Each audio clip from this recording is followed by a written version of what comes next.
ಎರಡನೇವಳು ಕುಂತಿ ಇದ್ದಾಳವಳು. ಆ ಕುಂತಿ ಎಂಬತಕ್ಕಂಥವಳು ಕಷ್ಟಪಟ್ಟಷ್ಟು ಬಹುಶಃ ಯಾರೂ ಕಷ್ಟಪಟ್ಟಿಲ್ಲ. ಅದನ್ನು ಎಷ್ಟೋ ಜನ ಅಂತಹ ಒಂದು ಕಷ್ಟ ಬಂದಾಗಲೂ ಕೂಡ ಅವಳು ಯಾವತ್ತೂ ಧರ್ಮವನ್ನು ಬಿಟ್ಟಿಲ್ಲ. ಕುಂತಿ ಧರ್ಮವನ್ನು ಬಿಟ್ಟಿಲ್ಲ. ಏನೋ ಚಿಕ್ಕ ವಯಸ್ಸಲ್ಲಿ ಇದ್ದು ಇವರು ನಮ್ಮ ದುರ್ವಾಸ ಮುನಿಗಳು ಬಂದು ಒಂದು ಮಂತ್ರ ಕೊಟ್ಟರು. ಅದನ್ನು ಕುತೂಹಲದಿಂದ ಅವರೇ ಮಾಡಿದ್ರಪ್ಪ, ಜಪ ಮಾಡಿದ್ರು. ಸೂರ್ಯ ಬಂದ್ಬಿಟ್ಟ. ಒಬ್ಬ ಮಗನಂಗೆ ಕೊಳ್ಳೇಬೇಕು ಅಂತ ಕರ್ಣನ ಕೊಟ್ಬಿಟ್ಟ. ಏನು ಮಾಡೋದು ಆ ಕರ್ಣನ ಮಗು ನಿಂತ್ಕೊಂಡು ಈಗ ನೋಡಿದ್ರೆ ದೊಡ್ಡ ಕುಂತಿ ಭೋಜ ಎಂಬತಕ್ಕಂಥ ರಾಜನ ಮಗಳು. ನೋಡಿದ್ರೆ ಕನ್ಯೆ ಆಗಿದ್ದಾಳೆ, ಮದುವೆ ಇಲ್ಲ, ಕನ್ಯೆ ಆಗಿದೆ, ಮಕ್ಕಳು ಹುಟ್ಟುಬಿಟ್ಟಿದ್ದಾರೆ. ಏನು ಮಾಡಬೇಕು? ರಾತ್ರಿ 12 ಗಂಟೆಯಲ್ಲಿ ತನಗೆ ಅತ್ಯಂತ ಆತ್ಮೀಯಳಾದ ಒಬ್ಬ ಸಖಿಯನ್ನು ಕರೆದು, ಅವಳಿಗೊಬ್ಬಳಿಗೆ ಗೊತ್ತಷ್ಟೇ, ಇನ್ಯಾರಿಗೂ ಗೊತ್ತಿಲ್ಲ ಈ ವಿಷಯ. ಒಂದು ಪೆಟ್ಟಿಗೆ ಇಟ್ಟು ಅದರಲ್ಲಿ ಬೇಕಾದಷ್ಟು ಸಂಪತ್ತೆಲ್ಲ ಇಟ್ಟು ಒಂದು ಬಟ್ಟೆ ಎಲ್ಲ ಹಾಸಿ ಅದರಲ್ಲಿ ಇದು ಕರ್ಣನ ಪೆಟ್ಟಿಗೆ ಅಂತ ಅಲ್ಲಿ ಬೋರ್ಡ್ ಬರೆದು ಅಂತ ಅಲ್ಲಿ ಅವನಿಗೆ ಆ ಮಗುವನ್ನು ಮಲಸಿ ಹಾಕ್ಬಿಟ್ಟು ಚರ್ಮಣ್ವತಿ ನದಿ ಮೇಲೆ ಹರಿಸ್ಬಿಟ್ಲು. ರಾತ್ರಿ 12 ಗಂಟೆಯಲ್ಲಿ. ಹೆಂಗಸರು ಯಾರಾದರೂ ನದಿ ಹತ್ರ ಹೆಂಗೆ 12 ಗಂಟೆ ರಾತ್ರಿ ಹೋಗ್ತಾರೆ? ಹುಟ್ಟಿದ ಕೂಡಲೇ ಏನು ಮಾಡಿದ್ರು? ತನ್ನ ತಂದೆ ತಾಯಿಗಳ ಪ್ರೀತಿಯಿಂದ ವಂಚನೆ. ಅವನ ಮನೆ ಕುಂತಿ ಭೋಜನ ಮನೆಗೆ ದತ್ತು ಹೊಟ್ಟಲ್ಲ. ಹುಟ್ಟಿದಾಗೇ ಶುರು. ಪಾಂಡುರಾಜನ ಜೊತೆಗಿದ್ದಾಗ ಸ್ವಲ್ಪ ಸುಖ ಅನುಭವಿಸಿದ್ದಷ್ಟೇ. ಜೀವನ ಪೂರ್ತಿ ಕಷ್ಟನೇ. ಈ ಮಧ್ಯೆ ಮಾದ್ರಿ ಮೂಲಕವಾಗಿ ಪಾಂಡುರಾಜ ಸತ್ತೋದ, ವಿಧವೆ ಆದ್ಲು. ಅವಳು ಆತ್ಮಹತ್ಯೆ ಅಂದರೆ ಸಹಗಮನ ಮಾಡಬೇಕು ಅಂತಿದ್ಲು. ಬೇಡಮ್ಮ ಮಕ್ಕಳಂದ್ರು, ನೀ ಇರು ಅಂತ ಹೇಳಿದ ಕೂಡಲೇ ಆಯಿತು ಅಂತ ಅವಳೇ ಇದ್ಲು. ಇಡೀ ಜೀವನ ಪೂರ್ತಿ ಕಷ್ಟಪಟ್ಟು ಕಡೆಗೆ ರಾಜ್ಯಭಾರ ಪಾಂಡವರದ್ದು ಬಂತು. ಯುದ್ಧ ಆಯಿತು. ಯುದ್ಧದಲ್ಲಿ ಗೆದ್ದರು ಪಾಂಡವರು. ಬಾಮ್ಮ ಆರಾಮಾಗಿರೋಣ ಬಾ ರಾಜ್ಯದಲ್ಲಿ ಅಂದರು. ಬೇಡಪ್ಪ, ನಾನು ಕಾಡಿಗೆ ಹೋಗ್ತೇನೆ ಸೇವೆ ಮಾಡಲಿಕ್ಕೆ ಅಂತ. ಏನಮ್ಮ, ನಿನ್ನನ್ನು ಸುಖವಾಗಿ ಇಟ್ಟಿರಬೇಕು ಅಂತ ನಾವು ಇಷ್ಟು ಕಷ್ಟಪಟ್ಟಿದ್ದು. ನಾನು ಅದನ್ನು ಇಷ್ಟಪಡಲಿಲ್ಲ. ರಾಜ ಕಾಲಕ್ಕೆ ಕಾರಣವೋ ಕಾಲೋವ ರಾಜಕಾರಣಂ ಎಂಬತಕ್ಕಂಥದ್ದು ನಂಗೆ ಸಂಶಯ ಇತ್ತು. ನೀ ತೋರಿಸ್ಬಿಟ್ಟು ರಾಜನೇ ಒಳ್ಳೆ ಕಾಲಕ್ಕೆ ಕಾರಣ ಅಂತ. ನಂಗೆ ಸಾಕಷ್ಟೇ, ನಾ ಬರ್ತೀನಿ ಅಂತ ಹೊರಟೇ ಬಿಟ್ಟು. ಯಾರು ಸೇವೆ ಮಾಡಲಿಕ್ಕೆ? ಯಾರ್ಯಾರು ಜೀವನ ಪೂರ್ತಿ ಕಷ್ಟ ಕೊಟ್ಟರೋ ಅಂಥವರ ಅಪ್ಪ ಅಮ್ಮಂದ್ರೆ ಸೇವೆ ಮಾಡಲಿಕ್ಕೆ. ಗಾಂಧಾರಿ ಮತ್ತು ಧೃತರಾಷ್ಟ್ರನ ಸೇವೆ ಮಾಡಲಿಕ್ಕೆ. ಗಾಂಧಾರಿ ಬಟ್ಟೆ ಕಟ್ಕೊಂಡ್ಬಂದಿದ್ದಾಳೆ. ಗಂಡ ನೋಡದೇ ಇದ್ದ ಮೇಲೆ ನಾನು ನೋಡಲ್ಲ ಅಂತ ಸಿದ್ಧಾಂತ ಅವಳದು. ನೋಡಿ ಅಂಥ ಪತಿವ್ರತ ಸ್ತ್ರೀ. ಧೃತರಾಷ್ಟ್ರ ಹುಟ್ಟುಗುರುಡ. ಹಾಗಾದರೆ ಅವರು ಕಾಡಿಗೆ ಹೋಗಬೇಕು. ಭೀಮಸೇನ ಹೇಳಿದ್ದಾನೆ, ಸಾಕು ನೀ ಇಲ್ಲಿದ್ದು ಹೋಗಿ ಕಾಡಿಗೆ ಹೋಗಿ ತಪಸ್ಸು ಮಾಡು ಅಂತ. ಹೊರಡಬೇಕು ಅಂತ ಹೊರಟರು. ಆದರೆ ಧೃತರಾಷ್ಟ್ರ ಗಾಂಧಾರಿ ಭುಜ ಹಿಡ್ಕೊಂಡ ಸಪೋರ್ಟ್ಗೆ. ಆದರೆ ಗಾಂಧಾರಿ ಕಣ್ಣು ಕಾಣಿಸಲ್ವಲ್ಲ, ಅದಕ್ಕೆ ಕುಂತಿ ತನ್ನ ಭುಜ ಕೊಟ್ಟರು. ನಾನು ಬರ್ತೀನಿ ಬಾಮ್ಮ ಅಂತ ಕರ್ಕೊಂಡವ್ರು. ಅಂದರೆ ಎಲ್ಲ ಕಷ್ಟವನ್ನು ಅನುಭವಿಸಿ ಸುಖ ಪಡುವ ಅವಕಾಶ ಇದ್ದಾಗ ಅತ್ತೆ ಮಾವಂದ್ರೆ ಸೇವೆ ಮಾಡ್ಲಿಕ್ಕೆ ಹೋದ್ಲು ಅಂದರೆ ಅತ್ತೆ ಮಾವಂದು ಒಂದು ಏನು ಅಂತ ಅರ್ಥ ಮಾಡ್ಕೋಬೇಕು. 3 ವರ್ಷ ಸೇವೆ ಮಾಡಿದ್ದಾಳು ಅವಳು. ಒಂದೊಂದು ತಿಂಗಳು ಉಪವಾಸ ಮಾಡ್ತಾ ಇದ್ಲಂತ ಅವಳು. ನಮ್ಮ ಮಕ್ಕಳು ಚೆನ್ನಾಗಿರಲಿ ಅದಕ್ಕೆ. ಇದೇನು ಎಲ್ಲ ತಾಯಿಯೂ ಅದೇ ಇಷ್ಟಪಡ್ತಾರೆ ಬಿಡ್ರಿ. ಆ ಮಕ್ಕಳು ಏನು ಮಾಡ್ತಾರೋ ಬಿಡ್ತಾರೋ ಬೇರೆ ವಿಚಾರ. ಎಲ್ಲ ತಂದೆ ತಾಯಿಗಳು ಮಾಡೋದು ಅದೇ ಡ್ಯೂಟಿ ಅಷ್ಟೇ. ಅದು ಹಾಗೆ ಮಾಡೋದು. ಕಡೆಗೆ ಕಾಡ್ಗಿಚ್ಚು ಬಂತು, ಅಲ್ಲ ಅವರು ಹೊರಟೋದ್ಲು. ಜೀವನ ಪೂರ್ತಿ ಕಷ್ಟಪಟ್ಟವಳು ಕುಂತಿ. ಆದರೆ ಪರಮಾತ್ಮನ ಪರಮಭಕ್ತರಾದ್ದರಿಂದ ಪರಮಾತ್ಮ ಬಂದು ರಕ್ಷಣೆ ಮಾಡ್ತಾ ಇದ್ದ ಅವರನ್ನು. ಅಂತಹ ಕುಂತಿ ಹೊಟ್ಟಿದ್ದಾನೆ ಕೃಷ್ಣ ಪರಮಾತ್ಮ. ಆಗ ಕುಂತಿ ಬಂದು ಕಾಲೇ ಬೀಳ್ತಾಳೆ. ನಿನ್ನ ಸ್ವರೂಪ ತಿಳಿಸ್ಕೊಡಪ್ಪ ನನಗೆ ಅಂತ ಹೇಳಿ. ಏನಮ್ಮ ಸ್ವರೂಪ ನಿಂಗೆ ಗೊತ್ತಿಲ್ಲದ್ದು ಯಾವುದಿದೆ? ಎಲ್ಲ ಜನ ಏನೋ ಅಂತಾರಷ್ಟೇ, ಅದೆಲ್ಲ ತಲೆ ಎಸ್ಕೋಬೇಡ ಅಂತಾರೆ. ಆಗಲ್ಲ. ಚಿಕ್ಕ ವಯಸ್ಸಿದ್ದಾಗ ನೀವು ಒಂದು ರೂಪ ತೋರಿಸಿದ್ಯಲ್ಲ, ಹಾಲು ಮೊಸರು ಎಲ್ಲ ಕುಡಿದು ಬಿಡ್ತಾ ಇದ್ದೀಯಂತೆ ನೀನು. ತಾಯಿ ಕಟ್ಟಾಕಬೇಕು ಅಂತ ಅಟ್ಟಿಸ್ಕೊಂಬಂದ್ಲು, ಕೋಲು ಬೇರೆ ಹಿಡ್ಕೊಂಬಂದ್ಲು. ಆಗ ಕಣ್ಣೀರನ್ನು ತೋರಿಸ್ತಾ ನೀನು ಭಯಭಾವನೆಯ ಸ್ಥಿತಸ್ಯ. ಯಾವ ದುರ್ಗಾದೇವಿ ಜಗತ್ತನ್ನೇ ಭಯಪಡ್ತಾಳೋ ಅವಳೇ ನಿನ್ನ ಕಂಡ್ರೆ ಭಯಪಡ್ತಾಳಂತೆ. ಅಂಥವಳನ್ನು ನೋಡಿ ನೀನು ಭಯಪಟ್ಟಂತ ನಟನೆ ಮಾಡಿದಲ್ಲ, ಆ ರೂಪ ನಂಗೆ ತೋರಿಸು ಅಂತ ಕೇಳ್ತಾರೆ. ಅದೆಲ್ಲ ಸುಮ್ಮನೆ ಮಕ್ಕಳ ತಾಯಿ ತೋರಿಸಿದ್ದಷ್ಟೇ, ಅದ್ರಲ್ಲಿ ಏನಿಲ್ಲ ಅಂತ. ಅಂದರೆ ಅಂಥ ರೂಪ ನಾನು ನೋಡಬೇಕು ಅಂತ ಆಸೆ ಅಂತ ಅವಳು ಅಂತಾಳೆ. ಪರಮಾತ್ಮ ಆ ರೂಪ ತೋರಿಸ್ಕೊಡ್ತಾನೆ ಹಾಗೆ. ಆಮೇಲೆ ಇನ್ನು ಏನೋ ಪ್ರಶ್ನೆಗಳ ಕೇಳ್ತಾಳೆ. ಆಯಿತು, ನಿಂಗೇನು ಬೇಕೋ ವರ ಕೇಳಿ ಕೊಡ್ತೀನಿ ಅಂತ. ನನಗೇನು ವರ ಕೊಡಬೇಡ. ನೀನು ಯಾವಾಗ ಯಾವಾಗ ನಮ್ಗೆ ಕಷ್ಟ ಬಂದಿದೆ ಆಗೆಲ್ಲವೂ ಕೂಡ ನೀ ದರ್ಶನ ಕೊಟ್ಟಿದ್ದಿ ನನಗೆ. ಅದು ಒಂದು ಸಾರಿ ಕೊಟ್ಟ ದರ್ಶನ ಇನ್ನೊಂದು ಸಾರಿ ಕೊಟ್ಟಿಲ್ಲ ನೀನು. ಇವತ್ತು ಕೊಟ್ಟ ದರ್ಶನ ನಾಳೆ ಆಪತ್ತವನ್ನು ನಿನ್ನ ಸ್ತೋತ್ರ ಮಾಡಿದ್ರೆ ನೀ ಕೊಟ್ಟಿಲ್ಲ, ಆ ದರ್ಶನವೇ ಬೇರೆ. ಅದಕ್ಕೆ ಅಪುನರ್ಭವ ದರ್ಶನಂ, ಪುನಃ ಪುನಃ ದರ್ಶನ ಕೊಡ್ತಾ ಇದ್ದೀಯಲ್ಲ ನೀನು, ಬೇರೆ ಬೇರೆದು, ಆ ದರ್ಶನ ನಂಗೆ ಕೊಡು ಅಂತ ಕೇಳ್ತಾರೆ. ಅಂದ್ರೆ ಏನು ಬೇಕು ನಿಂಗೆ ಹಾಗಾದ್ರೆ? ಅಂದರೆ ಕಷ್ಟಗಳು ಕೊಟ್ಟಂಗೆ, ವಿಪದ ಸಂತು ನ ಶಾಶ್ವತ, ತತ್ರ ಜಗತ್ಪತಿ, ಹೆಜ್ಜೆ ಹೆಜ್ಜೆಗೆ ನಮಗೆ ವಿಪತ್ತುಗಳೇ ಬರಲಿಪ್ಪ. ಯಾರಾದರೂ ಆಪತ್ತು ಕೇಳ್ತಾರೆ, ಯಾರನ್ನ ಕೇಳಿದ್ದಾರ? ಆಪತ್ತು ಪರಿಹಾರ ಮಾಡಿನ ಕೇಳ್ಬೋದೇ ಹೊರತಾಗಿ ಆಪತ್ತನ್ನು ಕೊಡಂತೆ ಯಾರೂ ಕೇಳುವುದಿಲ್ಲ. ಹಾಗಾಗಿ ಪರಮಾತ್ಮ ಅವಳಿಗೆ ಅನುಗ್ರಹ ಮಾಡಿದ್ದಾನೆ. ಆಮೇಲೆ ನೀವು ಹೊಡಬೇಕು ಅಂತ ಹೇಳಿ ಸರಿಯಾಗಿದೆ. ಇವಳು ಬರ್ತಾಳೆ, ಇನ್ನು ಉತ್ತರ ಬರ್ತಾಳೆ. ನಾನು ಹೇಳಿನಲ್ಲ, ನನ್ನ ಗರ್ಭಕ್ಕೆ ಅಸ್ತ್ರ ಒಂದು ಬರ್ತಾ ಇದೆ, ನನ್ನ ಕೊಂದಾಗ್ಬಿಡಲಿ ಬೇಕಾದ್ರೆ, ಆದರೆ ನನ್ನ ಮಗುವನ್ನು ಕೊಲ್ಲೋದು ಬೇಡ ಅಂತ ಹೇಳಿಕೊಳ್ಳಿ ಪರಮಾತ್ಮ ರಕ್ಷಣೆ ಮಾಡ್ದ. ಈಗ ಎಷ್ಟು ಸಾರಿ ಪರಮಾತ್ಮ ಹೋಗಬೇಕು ಅಂದಾಗ ಒಬ್ಬರಲ್ಲ ಒಬ್ಬರು ಪಾಂಡವರಲ್ಲಿ ಬಂದು ನೀನು ಇಲ್ಲೇ ಇದ್ದುಬಿಡು, ಇಲ್ಲೇ ಇದ್ದುಬಿಡು ಅಂತ. ಆ ಕೃಷ್ಣ ಪರಮಾತ್ಮನ ಆಕರ್ಷಣ ಶಕ್ತಿ ಇದಲ್ಲ, ಅಷ್ಟು ಅದ್ಭುತವಾದದ್ದು. ಅಲ್ಲಿ ಅವರು ಕಾಯ್ತಾ ಇದ್ದಾರೆ, ಯಾರು? ಗೋಪಿಕಾಸ್ತ್ರೀಗಳೆಲ್ಲ ಕಾಯ್ತಾ ಇದ್ದಾರೆ. ನಾನು ಬೇಗ ಬಂದ್ಬಿಡ್ತೇನೆ ಅಂತ ಹೇಳಿದವನು ಇನ್ನೂ ಹೋಗಿಲ್ಲ ಅಲ್ಲಿಗೆ, ಸುಮಾರು ದಿವಸ ಆಗಿದೆ. ಅದೊಂದು ಜೀವಗಳೆಲ್ಲ ದುಃಖ ಬರ್ತಾ ಇರ್ತಾರಲ್ಲ, ನಾ ಬರ್ತೀನಮ್ಮ ಅಂತ ಹೋಗುವಾಗ ಧರ್ಮರಾಜಂಗೆ ಕೃಷ್ಣ ಪರಮಾತ್ಮ ಮೇಲೆ ಯಾರ್ಯಾರು ಈ ಉಗ್ರಗಾಮಿಗಳೆಲ್ಲ ಇರ್ಬೋದು, ಎಲ್ಲ ಇರ್ತಾರಲ್ಲ ಅಂತ ಹೇಳಿಬಿಟ್ಟು ದೊಡ್ಡ ಸೈನ್ಯ ಕಳಿಸ್ಕೊಟ್ಟಂತ ರಕ್ಷಣೆಗೆ. ಪರಮಾತ್ಮ ರಕ್ಷಣೆ ಮಾಡಲಿಕ್ಕೆ ಸೈನ್ಯ ಅಂತ. ಹಾಗಾಗಿ ಎಲ್ಲ ಆಯಿತು. ಕಡೆಗೆ ನೀ ರಾಜ್ಯಭಾರ ಮಾಡಪ್ಪ, ಇನ್ನು ಹೊರಬೇಕಷ್ಟೇ, ಅಷ್ಟೇ ರಾಜ್ಯಭಾರ ಮಾಡು ಅಂತ ಹೇಳಿದ್ರೆ ನಂಗೆ ರಾಜ್ಯಭಾರ ಮಾಡಲ್ಲ ನಾನು ಅಂತ. ಯಾಕಪ್ಪ, ಏನಾಯಿತು? ಎಲ್ಲರನ್ನ ಕೊಂದುಬಿಟ್ಟು ಅವರ ಸಮಾಧಿ ಮೇಲೆ ನಾವು ಅರಮನೆ ಕಟ್ಕೊಂಡು ನಾವು ಜೀವನ ಮಾಡಬೇಕಾ? ನಾವೆಲ್ಲ ಮೋಸ ಮಾಡಿಕೊಂಡಿದ್ದೇವೆ. ಭೀಷ್ಮಾಚಾರ್ಯನ, ದ್ರೋಣಾಚಾರ್ಯನ, ಕರ್ಣ ಎಲ್ಲರನ್ನ ನಾನು ರಾಜ್ಯಭಾರ ಮಾಡಲ್ಲ, ನಾ ಪ್ರಾಯೋಪವೇಶ ಮಾಡಿ ಸಾಯ್ತೇನೆ ಅಂತ ಶುರು ಮಾಡಿ.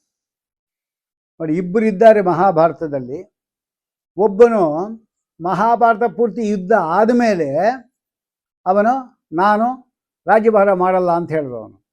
ಇನ್ನೊಬ್ಬನಿದ್ದಾನೆ, ಅವನ ತಮ್ಮ ಒಬ್ಬನು, ಇನ್ನು ಮಹಾಭಾರತ ಯುದ್ಧ ಆಗೋಕ್ಕಿಂತ ಮೊದಲು ನಾನು ಯುದ್ಧವೇ ಮಾಡಲ್ಲ ಅಂತ ಅವನು ಹೇಳಿದವನು. ಒಬ್ಬನು ಅರ್ಜುನ, ಇನ್ನೊಬ್ಬನು ಧರ್ಮರಾಜ. ಮೊದಲನೇ ಅರ್ಜುನ ಏನು ಮಾಡ್ದ ಅಂದರೆ, ಮೊದಲು ಕೃಷ್ಣಾರ್ಪಣ ಸರಿ ಹೇಳಿಲ್ಲ ಅವನು. ಭಗವತೋ ಬಲೇನ ಭಗವತೋ ವೀರೇಣ ಭಗವತಸ್ತೇನ ನಾವು ಹೇಳ್ತೀವಲ್ಲ, ಅದು ಹೇಳಬೇಕಾಗಿತ್ತು ಅರ್ಜುನ. ಎಲ್ಲ ನಾನು ಮಾಡ್ತೇನೆ, ನಾನು ಕೊಂದು ಬಿಡ್ತೇನೆ, ಅವರು ಸಾಯ್ತಾರೆ, ಪಾಪ ಬರುತ್ತೆ, ಹಿಂಗೆ ಶುರು ಮಾಡ್ದ ಅವನು. ಪರಮಾತ್ಮ ಮರ್ತೇ ಬಿಟ್ಟ. ಪುನಃ ಗೀತೆ ಕೇಳಿದ್ದವನೇ. ಎರಡನೇದೇನಿದೆ, ಕಡೆಯಲ್ಲಿ ಯುದ್ಧ ಎಲ್ಲ ಮುಗೀತು, ಎಲ್ಲ ಪರಮಾತ್ಮನ ಅನುಗ್ರಹದಿಂದ ರಾಜ್ಯಭಾರ ಸಿಕ್ತು. ನಾವು ಆದರೆ ರಾಜ್ಯಭಾರ ಮಾಡ್ತೇನೆ ಅಂತ ಹೇಳೋದು ಬಿಟ್ಟು ಅವನು ಎಲ್ಲರೂ ನಾನು ಕೊಂದಿದ್ದೇನೆ, ನಂಗೆ ಪಾಪ ಬಂದಿದೆ ಅಂತ ನಾನು ಅಂತ ಶುರು ಮಾಡ್ದ. ಮತ್ತು ಏನಪ್ಪ, ನಾವು ಹೆಣ್ಣು ಮಾತಲ್ಲ ಒಪ್ಪಲ್ವ ನೀನು ಅಂದರು. ನೀವೆಲ್ಲ ಪ್ರೀತಿಯಿಂದ ಹೇಳ್ತೀರ ಅಷ್ಟೇ, ನಾವು ಒಪ್ಪಲ್ಲ. ಮತ್ತು ಯಾರು ಹೇಳಬೇಕು? ಭೀಷ್ಮಾಚಾರ್ಯ ನೀವು ಮಾಡಿದ್ದೆಲ್ಲ ಸರಿ ಅಂತ ಹೇಳಿಬಿಟ್ರೆ ನಾವು ಒಪ್ತೇನೆ ಅಂದ. ಸರಿ, ನಡೆ ಹೋಗೋಣ ಅಲ್ಲಿಗೆ. ಭೀಷ್ಮಾಚಾರ್ಯ 58 ದಿವಸಗಳ ಕಾಲ ಅಲ್ಲೇ ಮಲಗಿದ್ದಾರೆ, ಬಾಣಗಳ ಒಂದು ಹಾಸಿಗೆಯಲ್ಲಿ ಮಲಗಿದ್ದಾರೆ. ಅಲ್ಲಿಗೆ ಬಂದು ಕೂಡಲೇ ಅವನು ಹೇಳ್ತಾನೆ ಕೃಷ್ಣ ಪರಮಾತ್ಮ, ಭೀಷ್ಮಾಚಾರ್ಯ ನಿಮ್ಮ ಮೊಮ್ಮಗ ಬಂದಿದ್ದ ನೋಡ್ರಿ. ಏನಂತೆ? ಈಗ ಧರ್ಮ ಸಂದೇಹ ಬಂದಿದಂತೆ. ಸ್ವಾಮಿ, ನೀನು ಇರುವಾಗ ಧರ್ಮ ಸಂದೇಹ ಪರಿಹಾರ ಮಾಡ್ಕೊಂಡು ನೀರುವಾಗ ನಾನು ಹೇಳೋದು ಏನಿದೆ? ಇಲ್ಲ, ಕೆಲವರಿಗೆ ಉದ್ದರಣೆಯಿಂದ ತೀರ್ಥ ಕೊಟ್ಟರೆ ಇದೇ ಬರೀ ನೀರು ಕೊಡ್ತಾ ಇದ್ದಾರೆ ಅಂತಾರೆ. ಶಂಖದಿಂದನೇ ಕೊಡಬೇಕು ಅವ್ರಿಗೆ. ಆದರೆ ಶಂಖದಿಂದ ತೀರ್ಥ ಕುಡಿಲೇಬಾರ್ದು, ಅದೇನು ಪ್ರೋಕ್ಷಣೆಗೆ ಮಾತ್ರ ಅಷ್ಟೇ. ಅದು ಶಂಖತೀರ್ಥ ಯಾವತ್ತೂ ಕುಡಿಬಾರ್ದು. ಶಂಖತೀರ್ಥ ಕುಡಿದು ಅಂತ ರಕ್ತ ಕುಡಿದಾಗೆ ಅಂತ ಶಾಸ್ತ್ರ ಹೇಳುತ್ತೆ. ಆದ್ದರಿಂದ ಶಂಖದಿಂದ ಎಂದು ಪ್ರೋಕ್ಷಣೆ ಅಷ್ಟೇ. ಆಗ ಅವರು ಹೇಳ್ತಾನೆ, ಎಲ್ಲಿ ವೃಕೋದರ ಇದ್ದಾನೆ, ಎಲ್ಲಿ ಕೃಷ್ಣ ಪರಮಾತ್ಮ ಇದ್ದಾನೆ, ಅಲ್ಲಿ ವಿಜಯ ಭೂತಿ ಧರ್ಮ ಎಲ್ಲ ಇದ್ದೇ ಇರುತ್ತೆ. ಭೀಮಸೇನ ಇರುವಾಗ, ಕೃಷ್ಣ ಪರಮಾತ್ಮ ಇರುವಾಗ ಅಧರ್ಮ ಬರೋದಾದ್ರೆ ಹೇಗಪ್ಪ ಅಂತ ಹೇಳಿಬಿಟ್ಟು ಅವನಿಗೆಲ್ಲ ಕೃಷ್ಣ ಹೇಳ್ತಾನೆ, ನಿನಗೆ ಕೀರ್ತಿ ಬರಲಿಕ್ಕೋಸ್ಕರವಾಗಿ ತ್ವತ್ಕೀರ್ತಿ ತ್ವಯಿ ಸಂಸ್ಥಿತ ವಚ್ಮಿ ಅಖಿಲ ಅಂಧರ್ಮಾನ್. ನಿನ್ನಲ್ಲಿದ್ಕೊಂಡು ನಾನೇ ಹೇಳ್ತೀನಪ್ಪ. ನೋಡಿ, ಶಂಖದಿಂದ ಬಂದ ತೀರ್ಥ ಕೃಷ್ಣ ಪರಮಾತ್ಮ ಬಾಯಲ್ಲಿ ಹೇಳಿದ್ರೆ ಒಪ್ಪಲ್ಲ, ಭೀಷ್ಮಾಚಾರ ಮೂಲಕ ಬರಬೇಕು ಅವನಿಗೆ. ಪರಮಾತ್ಮ ಇನ್ನೊಂದು ಉಪಾಯ, ಈ ಬುದ್ಧಿ ಕೊಟ್ಟವ್ರು ಯಾರು? ಧರ್ಮರಾಜಂಗೆ ಅವನೇ, ಕೃಷ್ಣನೇ. ಯಾಕೆಂದರೆ ಭೀಷ್ಮಾಚಾರ್ಯ 800 ವರ್ಷಗಳಲ್ಲಿ ಸುಮಾರು 520 ವರ್ಷಗಳ ಕಾಲ ಶಾಸ್ತ್ರಾಧ್ಯಯನ ಮಾಡಿದವರು. 520 ವರ್ಷಗಳ ಕಾಲ ಶಾಸ್ತ್ರಾಧ್ಯಯನ, ಬರೀ ಅಧ್ಯಯನ. ಎಲ್ಲಿ ಒಂದು ರಾಯರ ಮಠದಲ್ಲಿ ಕೂಡ ಉಪನ್ಯಾಸ ಸಿಗಲಿಲ್ಲ ಅವರಿಗೆ. ರಾಯರ ಮಠ ಇದ್ದಿರ್ತಾನೆ ಆಗ, ಮತ್ತೆ ಉಪನ್ಯಾಸ ಮಾಡಲಿಲ್ಲ. ತಪಸ್ಸು ಅಂದ್ರೆ ಏನು? ಸ್ವಾಧ್ಯಾಯ ಪ್ರವಚನೆಯೇ ವೇತಿ. ತಪಸ್ಸಾಗಬೇಕು ಅವನ ಜೀವನ.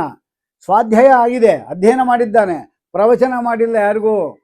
ಅದಕ್ಕೆ ಒಂದು ಪ್ರವಚನ, ಅವ ಸಾಯುವ ಸ್ಥಿತಿಲಿದ್ದಾನೆ, ಒಂದು ಪ್ರವಚನ ಅವನ ಕೈಲಿ ಮಾಡಿಸ್ಬಿಟ್ರೆ. ಅದಕ್ಕೆ ಧರ್ಮರಾಜಂಗೆ ಬುದ್ಧಿ ಕೊಟ್ಟ. ಧರ್ಮರಾಜ ಏನು ಮಾಡಿದ್ರು? ಆಯ್ತು, ಎಲ್ಲ ಧರ್ಮಗಳೆಲ್ಲ, ಪೂರ್ತಿ ಧರ್ಮಗಳೆಲ್ಲ ಅವ್ರು ಕೇಳಿದ್ದಾರೆ. ಇದು ಆಗ ಕೃಷ್ಣ ಪರಮಾತ್ಮನ ಹೊಗಳ್ತಾನವ. ಇತಿಮತಿ ರೂಪಕಲ್ಪಿತ ವಿತೃಷ್ಣ ಭಗವತಿ ಸಾತ್ವತ ಪುಂಗವೇ ವಿಭೂಮ್ನಿ. ಈ ಕೃಷ್ಣ ಪರಮಾತ್ಮ ಎಂಥವನು? ತಮಾಲವರ್ಣಂ ರವಿಕರ ಗೌರವರಾಂಬರಂ ದದಾನೆ ವಪುರಲಕ ಕುಲಾವತಾನನಾಬ್ಜಂ ವಿಜಯಸಕೆ ರತಿರಸ್ತು ಮೇನಾನಮದ್ಯ. ಇದಕ್ಕೆ ಭೀಷ್ಮ ಸ್ತವರಾಜ ಅಂತ ಹೆಸರು. ಮಹಾಭಾರತದಲ್ಲಿ ತುಂಬ ಶ್ಲೋಕಗಳಿದೆ. ಅದರ ಸಂಗ್ರಹವನ್ನು ಭಾಗವತದಲ್ಲಿ ಒಂದು 10-15 ಶ್ಲೋಕಗಳಲ್ಲಿ ಮಾಡಿದ್ದಾರೆ. ಸ್ವನಿಯಮಂ ಅಪಹಾಯ ಮತ್ ಪ್ರತಿಜ್ಞಾಂ ಋತ ಮಧಿಕೃತಂ ಅವಪ್ಲುತೋ ರಥಸ್ಥಃ ಧೃತರಥ ಚರಣೋ ಅಭ್ಯಾದ್ರತಾಗ್ರೇ ಹರಿವ ಹಂತುಮಿಭಂ ಗತೋತ್ತರೀಯ. ನಾನೊಂದು ಪ್ರತಿಜ್ಞೆ ಮಾಡಿದ್ದೆ, ಕೃಷ್ಣ ಪರಮಾತ್ಮನ ಕೈಲಿ ಆಯುಧ ಹಿಡಿಸ್ತೇನೆ ಅಂತ. ಕೃಷ್ಣ ಹೇಳಿದ್ದ, ನಾನು ಆಯುಧ ಹಿಡಿಯೋದಿಲ್ಲ, ಸುಮ್ಮನೆ ಕೂತಿರ್ತೇನೆ ಅಷ್ಟೇ, ನಾನು ಬೇಕೋ ಈ 10 ಲಕ್ಷ ಸೈನ್ಯ ಬೇಕೋ ಕೇಳು ಅಂತ ಹೇಳ್ದ. ಅರ್ಜುನ ನನ್ನನ್ನೇ ಆರಿಸ್ಕೊಂಡ. ಆದರೆ ಮೆಲ್ಲಗೆ ಯುದ್ಧ ಮಾಡ್ತಾ ಇದ್ದಾನೆ. ಯಾವತ್ತು? 3ನೇ ದಿವಸ, 9ನೇ ದಿವಸ. 3ನೇ ದಿವಸ ನಿಧಾನಕ್ಕೆ ಯುದ್ಧ ಮಾಡ್ತಾರೆ ಭೀಷ್ಮಾಚಾರ್ಯ ಕೈಲಿ. ತಾತಂದರು ಹೇಗೆ ಹೊಡೆಯೋದು? ಗೀತೆ ಉಪದೇಶ ಆಗಿದೆ, ನೀ ಎಲ್ಲ ಕೊಲ್ಲೋದು, ಎಲ್ಲ ನಾನೇ ಕೊಲ್ಲೋದು ಅಂತ ಹೇಳಿದ್ದಾನೆ. ಅದು ಮೆಲ್ಲಗೆ ಯುದ್ಧ ಮಾಡ್ತಾ ಇದ್ದಾನೆ. ಕೃಷ್ಣಂಗೆ ಭಾರಿ ಕೋಪ ಬಂತು. ನೀನೇನು ಅವನು ಕೊಂದಾಕ್ತೀಯೋ ಇಲ್ವೋ, ನಾನೇ ಆ ಕೆಲಸ ಮಾಡಲು ಅಂತ ರಥದಿಂದ ಇಳಿದು ಚಕ್ರವನ್ನು ಹಿಡ್ಕೊಂಡ ಕೃಷ್ಣ ಪರಮಾತ್ಮ. ಹೊಡ್ಕೊಂಡು ನೀನು ಕೊಂದು ಬಿಡ್ತೇನೆ ಅಂತ ಬಂದ. ಆಗ ಅರ್ಜುನ ಕಾಲಿಡ್ಕೊಂಡ, ಸ್ವಾಮಿ ಚೆನ್ನಾಗಿ ಯುದ್ಧ ಮಾಡ್ತೀನಿ, ಬಂದು ಕೂತ್ಕೊ ಅಂದ. ಇದೇನಿದು ಭೀಷ್ಮಾಚಾರ್ಯ ಹೇಳೋದು? ನಾನು ಚಕ್ರವನ್ನು ಹಿಡಿಸ್ತೇನೆ ಅಂತ ಪ್ರತಿಜ್ಞೆ ಮಾಡಿದ್ದೆ, ಅವನು ಚಕ್ರವನ್ನು ಹಿಡಿಯಲ್ಲ ಅಂತ ಅವನು ಪ್ರತಿಜ್ಞೆ ಮಾಡಿದ್ದ. ತನ್ನ ನಿಯಮ ಮೀರಿದ್ರೂ ಪರವಾಗಿಲ್ಲ, ತನ್ನ ಭಕ್ತನ ನಿಯಮ ಮೀರಬಾರ್ದು ಅಂಥೇಳಿ ಯಾವುದೋ ಒಂದು ನೆಪ ಇಟ್ಕೊಂಡು ನಾನು ಚಕ್ರ ಹಿಡ್ಕೊಂಡು ನಾನು ಹೊಡಿಲಿಕ್ಕೆ ಬಂದಿದ್ದಾನೆ ಅಂದರೆ ಸ್ವನಿಯಮಂ ಅಪಹಾಯ ಮತ್ಪ್ರತಿಜ್ಞಾಂ ಋತಂ ಅಧಿಕೃತಂ ಅವಪ್ಲುತೋ ರಥಸ್ಥಃ. ರಥದಿಂದ ಹಾರಿಬಿಟ್ನಂತವನು. ಅಂದಮೇಲೆ ಆ ಕೃಷ್ಣ ಪರಮಾತ್ಮನಿಗೆ ಅನುಗ್ರಹ ಮಾಡಬೇಕು ಅಂಥೇಳಿ ಎಲ್ಲ ಸ್ತೋತ್ರ ಮಾಡ್ತಾರೆ. ಸ್ತೋತ್ರ ಮಾಡಬೇಲೆ ಬೇಕಾದಷ್ಟು ರಾಜ ಮಹಾರಾಜರುಗಳೆಲ್ಲ ಇದ್ದರು, ಬ್ರಹ್ಮಾದಿ ದೇವತೆಗಳು ಬಂದಿದ್ದು ರಾಜಸೂಯಾಗದಲ್ಲಿ. ಆದರೆ ಅಗ್ರಪೂಜೆಯ ಯೋಗ್ಯತೆ ಪರಮಾತ್ಮನ ಮಾತ್ರ ಅವನು ಸ್ವೀಕಾರ ಮಾಡ್ದ ಅಂದ್ರೆ ಅವನು ಪುರುಷೋತ್ತಮ ಅಲ್ವಾ? ಎಲ್ಲ ಬ್ರಹ್ಮಾದಿ ದೇವತೆಗಳು ಬಂದಿರುವಾಗ ಅವರು ಸಿಗದೇ ಇದ್ದು ಇವನು ಸಿಗುತ್ತು ಅಂದರೆ ವಾದಿರಾಜರು ಹೇಳ್ತಾ ಇದ್ದಾರೆ, ರಾಜರಾಜರ ಸಭೆಯಲ್ಲಿ ಧರ್ಮರಾಜ ಈ ಕೃಷ್ಣ ಪರಮಾತ್ಮನಿಗೆ ಅಗ್ರಪೂಜೆ ಕೊಟ್ಟ ಅಂದರೆ ಇವನಿಗಿಂತ ಪುರುಷೋತ್ತಮ ಯಾರಿದ್ದಾರೆ ಅಂತ ಹೇಳ್ತಾರೆ. ಇದೆಲ್ಲ ಶ್ಲೋಕ ಭೀಷ್ಮ ಸ್ತವರಾಜ ಬರುತ್ತೆ. ಆಮೇಲೆ ಎಲ್ಲ ಆದ ಕೂಡಲೇ ಒಂದು ಸ್ಥಿತಿಗೆ ಬರ್ತಾರೆ. ಪರಮಾತ್ಮನ ಧ್ಯಾನ ಮಾಡಿಕೊಂಡು ಅವನು ಸಾಯ್ತಾ ಇದ್ದಾನೆ. ಸಾಯುವಾಗ ಒಂದು ಮಾತು ಹೇಳ್ತಾನೆ, ಒಂದು ನೋಡು, ನಾನು ದೇಹತ್ಯಾಗ ಮಾಡ್ತೇನೆ ಎಂದು ಗೊತ್ತಾಯಿತು, ಅಂತ್ಯಕಾಲದಲ್ಲಿ ನನಗೆ ದರ್ಶನ ಕೊಡಬೇಕು ಅಂತ ಪರಮಾತ್ಮ ಬಂದು ಕೂತಿದ್ದ ನೋಡಿ. ಅದು ಒಂದು ರೂಪದಲ್ಲಲ್ಲ, ವೇದಿವ್ಯಾಸ ದೇವರೂ ಬಂದಿದ್ದಾರೆ, ಪರಶುರಾಮ ದೇವರು ಇದ್ದಾರೆ, ಕೃಷ್ಣ ಪರಮಾತ್ಮ 3 ರೂಪದಿಂದ ಪರಮಾತ್ಮ ನಂಗೆ ದರ್ಶನ ಕೊಡ್ಲಿಕ್ಕೆ ಬಂದಿದ್ದಾನೆ ಅಂದರೆ ಅವನಂತಹ ಭಕ್ತ ವತ್ಸಲ ಇನ್ಯಾರಿದ್ದಾರೆ ಹೇಳೋಣ? ಸಾಯಂಕಾಲದ ಯಾರನ್ನ ಬರ್ತಾರೆ, ನಮ್ಗೆ ಯಾರು ಹೇಳಿದ್ರೆ ಸತ್ ಮೇಲೆ ಬರ್ತೀನಿ ಬಿಡ್ರಿ ಅಂತ. ಸತ್ ಮೇಲೆ ಬಂದ್ರೇನು ಅಂದರೆ ವೈಕುಂಠ ಸಮಾರಾಧನೆ ಬರ್ತೀನಿ ಅಂತ ಅರ್ಥ. ಅದು ಸತ್ ಮೇಲೆ ಬರ್ತೀನಿ ಅಂದರೆ ಊಟಕ್ಕೆ ಬರ್ತೀನಿ ಅಂತ ಅರ್ಥ.